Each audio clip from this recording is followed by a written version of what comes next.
Assalamualaikum warahmatullahi wabarakatuh. Apa kabar teman-teman semua? Semoga dalam keadaan sehat-sehat dimanapun teman-teman berada.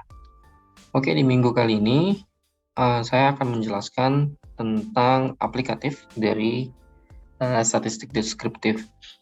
Oke, untuk tools yang saya gunakan itu adalah Jupyter Notebook dengan Anaconda gitu ya. Dalam wadah Anaconda seperti ini. Jadi kalian bisa mendownload di internet gitu ya. Ini bisa didapatkan secara gratis. Kemudian saya menggunakan Jupyter Notebook di dalamnya.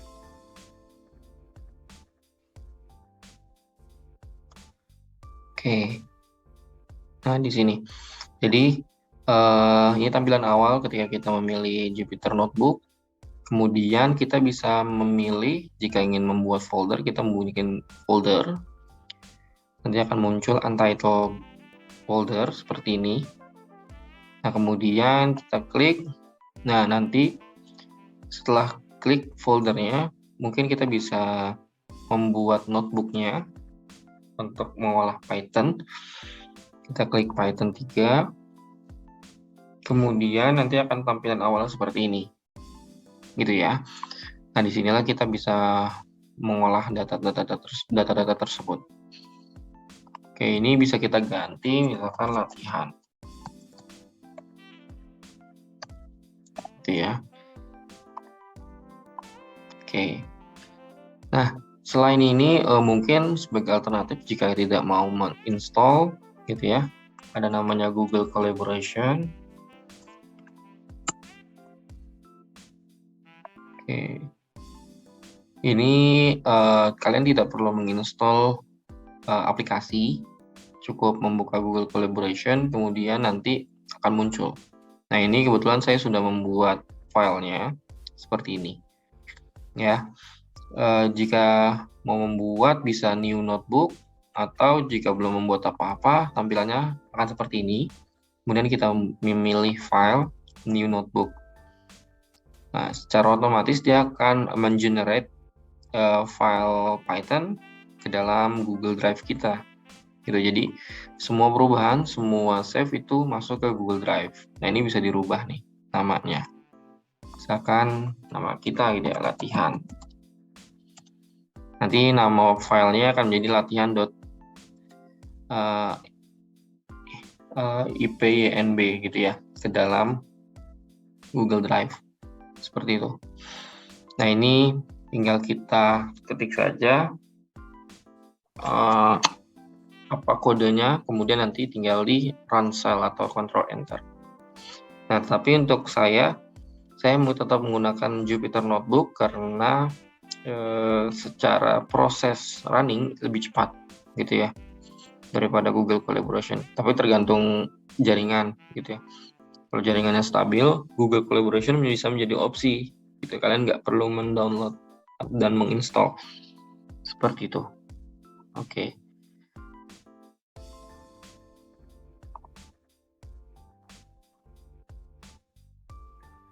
Ya, kita lanjutkan. Minggu ini kita akan membuat atau bahkan mengolah suatu dataset untuk dapat kita dapatkan nilai-nilai deskriptifnya gitu ya.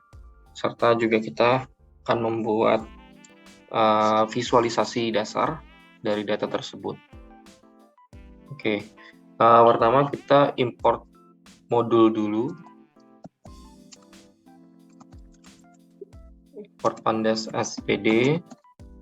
Jadi kalau misalkan di sini kalian running nggak bisa gitu ya, ada masalah di import, berarti modul pandasnya belum terinstall, jadi bisa diinstal dahulu gitu ya. Lalu kemudian kita import datanya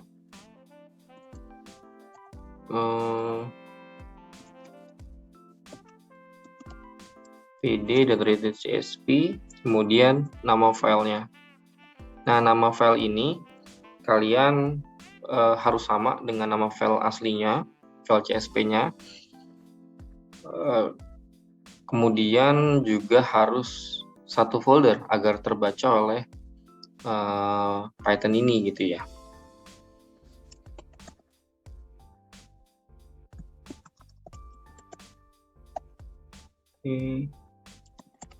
Oke.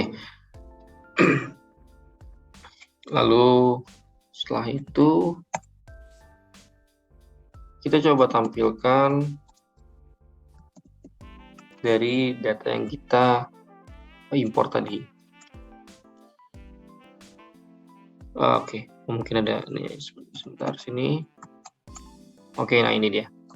Jadi nama file ini harus sama dengan filenya. Jika ada salah, gitu ya. Coba samain aja dulu. Besar kecilnya juga disamain. Saya belum nyoba sih besar kecilnya. Kalau beda gimana, gitu. Yang pasti dia akan membaca file yang sama di folder yang di dalamnya itu ada Python ini, gitu ya. Kemudian kita coba tampilkan datanya. Itu adalah df head. Jadi hanya 5 row gitu ya. Jadi untuk standarnya itu hanya 5 row. Untuk kita mengetahui ada berapa banyak sih barisnya gitu ya. Kita bisa menggunakan, atau yang di sini deh biar beda. Di sini df.shape.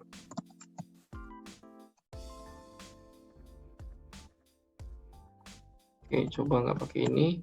Oke, nah ini dia. Nah, jadi ada 569 baris dan 31 kolom gitu ya. Jadi misalkan kita mau menampilkan 100 baris gitu ya. Kita tinggal masukkan saja di sini 100. Gitu, maka yang akan ditampilkan itu dari baris pertama hingga baris ke-100. Seperti itu. Lalu kita bisa mengetahui juga tipe-tipe data yang digunakan dari setiap kolomnya gitu ya. Mungkin kita buat seperti ini.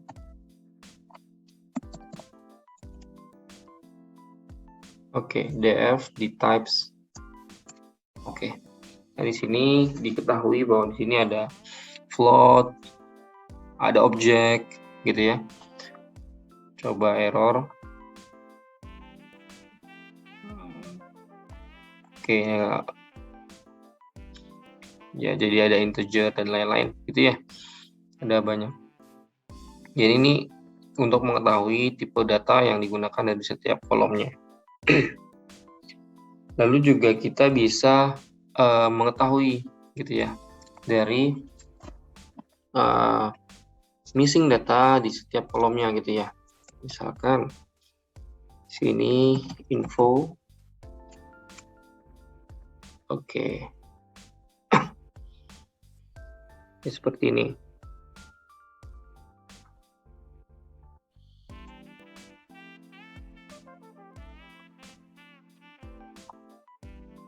Oke. Lalu kita bisa juga untuk mengetahui nilai true or false dari setiap sel di kolomnya dengan menggunakan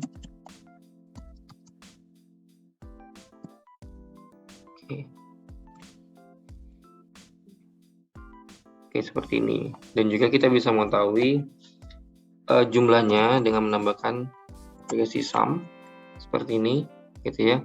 Jadi ada berapa banyak true or false-nya yang di dalam di dalam kolomnya.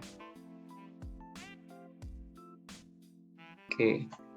Nah, lalu dari data ini juga kita bisa mendapatkan deskripsinya gitu. Deskripsi dengan menggunakan describe gitu ya. Untuk kita mengetahui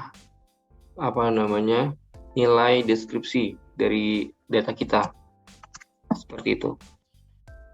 Gitu. Jadi ada count, mean, standard deviation, minimum, nilai minimum, terus data 25%, 50%, 75%, ini lebih ke kuartil ya. Terus nilai maksimum. Seperti itu. Nah, ini dapat kita menjadikan gambaran dari data yang kita punya. Lalu kita mau mengetahui data di luar dari data ini gitu ya. Kita bisa menambahkan persentil. Jadi kalau itu kita masukkan ke sini, kita kopas. Oke, persentil. Jadi di sini persentil yang kita tahu kan membagi data dalam 100 bagian gitu ya. Nah, jadi persentil ini dapat kita cari, misalkan kita mau dapatkan 0,5 gitu ya. Gitu. Jadi hanya 0,5 yang dikeluarkan gitu. Hasilkan. Misalkan kita mau yang lain. Gitu. 0,05 atau 5%. Lalu ada misalkan 0,25, lalu ada 0,75 dan terakhir 0,95. Oke, jadi lengkap seperti ini. Jadi dari 5%, 25%, 50%, 75 hingga 95%. Jadi kalau persentil itu kan kita bebas ya. Kita mau nih dengan angka asal gitu ya. Misalkan kita mau 35%, itu juga bisa. Seperti ini. Oke. Lalu juga di sini teman-teman dapat membuat histogramnya gitu ya. Dari data tersebut. Oke, kita tinggal memilih df histogram. Ya, seperti ini. Oke, ini dari semua kolom ya. Semua kolom yang ada gitu ya, dibuat histogramnya. Kemudian jika kita hanya ingin gitu ya, membuat histogram dari beberapa kolomnya saja gitu ya, kita bisa menggunakan iLog. Misal kita mau dari hanya 3 histogram yang kita inginkan, berarti seperti ini.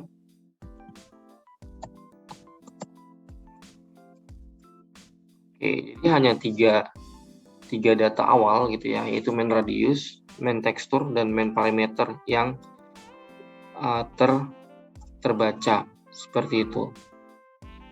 Misalkan mau dari yang pertama gitu ya, atau yang kedua lah. Kalau di Python itu kan 0 itu yang pertama. Jadi yang kedua, jadi hanya ada 2 nanti, gitu ya, main tekstur dan main parameter. Nah, seperti itu.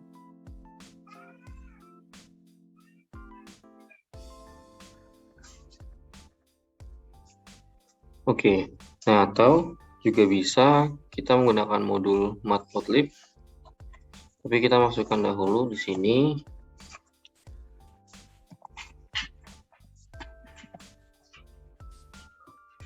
Matplotlib. Oke.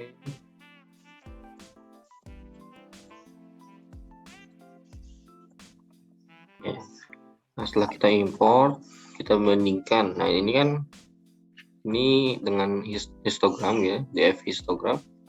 Kita coba buat dengan matplotlib. Oke.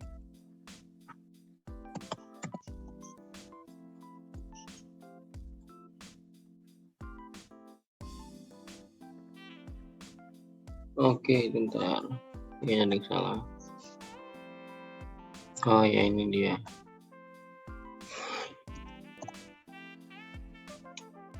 Matplotlib bplot splt. Oke. Nah, sekarang kita jalankan. Oke, belum ya. Oke.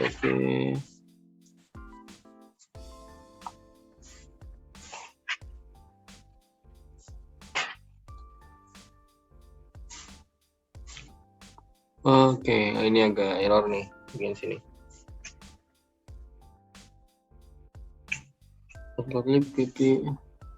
Oke, nah, mungkin saya kurang berhasil nih bagian yang VLT show-nya. Oke, tak apa. Coba kita lanjut. Kita box plot. Ini di box plot itu bedanya sama apa namanya histogram, dia lebih ke kotak-kotak gitu ya. Kalau saat di kemarin, teori kemarin, kita coba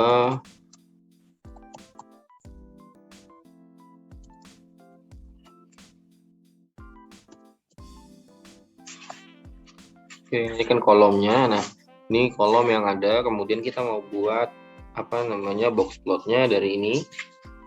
Silakan.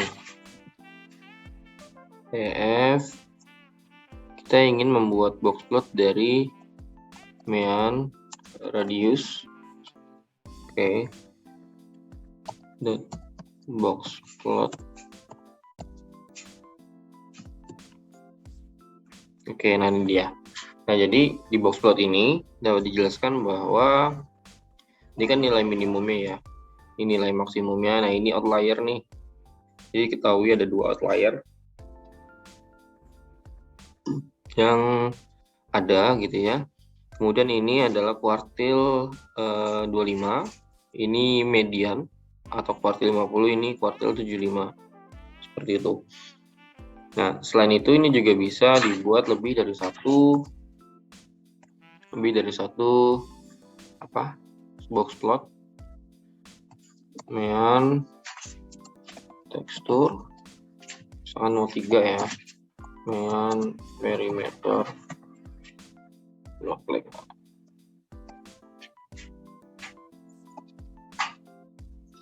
Oke, jadi nanti akan ada 3 gitu ya. Ada mean radius, mean tekstur, mean perimeter. Nah, ketiganya ini memiliki outlier di atas gitu ya, di atas dari titik maksimumnya gitu. Selain itu juga bisa dibuat dalam bentuk histogram.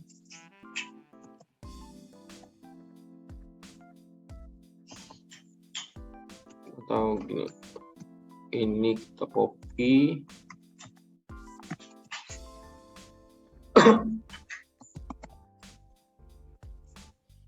Kayak gitu, hampir sama seperti sebelumnya.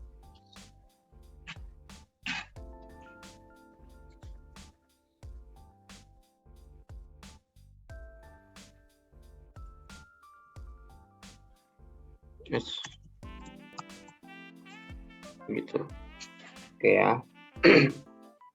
Tahu jika kita mau membuat beberapa box plot gitu ya, urutan, kalau sebelumnya kan pakai log itu untuk melihat urutan histogram, sekarang urutan dari box plotnya berarti sama df log, misalkan dari 0 gitu ya ke 6.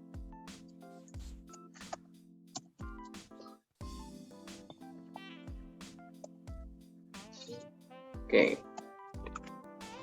Ya, jadi ada 6 box plot. Nah, jadi ini 6 yang pertama. Kalau yang menggunakan fungsi ini kita ingin mengetahui beberapa yang kita inginkan saja. Nah, tapi kalau ini menggunakan fungsi ilog itu untuk mengetahui apa namanya urutannya dari 0, dari nomor 1, kolom 1 sampai kolom ke 6 gitu ya. Oke. Nah, jadi segitu dulu. Kita sudah mendapatkan, kita review dulu. Jadi pertama, kita jangan lupa import dulu pandesnya, kemudian kita buat displaynya.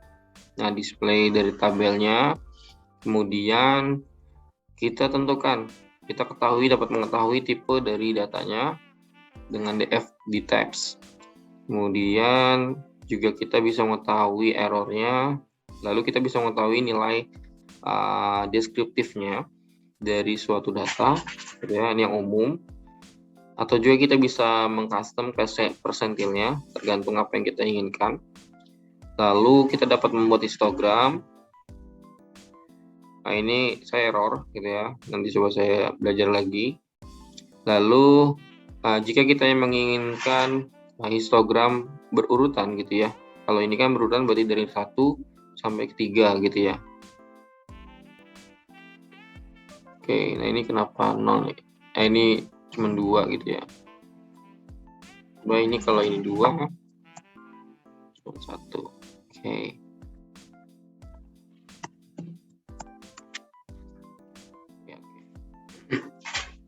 Terus ini df kolom untuk mengetahui kolom-kolomnya. Kemudian ini untuk membuat box plot bisa menggunakan ini. Ini untuk membuat histogram dengan cara yang berbeda. Ini untuk membuat box plot secara berurutan. Ini seperti itu. Nah, tugasnya nanti juga akan berhubungan dengan ini. Jadi, silakan ditonton. Atau jika yang sudah paham, silakan langsung mengerjakan tugasnya. Oke, sekian. Terima kasih. Saya tutup. Assalamualaikum warahmatullahi wabarakatuh.